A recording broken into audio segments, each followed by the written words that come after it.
Hey guys, we're going to talk about atoms today, and there are three main parts of an atom. It's really simple. Now, what is an atom? An atom is the smallest unit of matter, basically. Very microscopic, and then smaller units make up an atom. So the three parts of an atom are, you have your protons and you have your neutrons. The reason there's no charge here for the neutrons is because there's neutral. The protons have a positive charge. So protons, positive. They both start with P, so that'll help to remember it.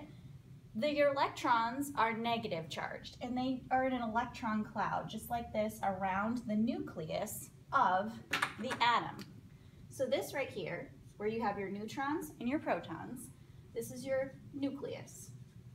These dots all around here is where the electrons move really fast, all around the nucleus, bumping into each other. So this here, where all these little dots are my electron cloud. Those are your three parts of an atom.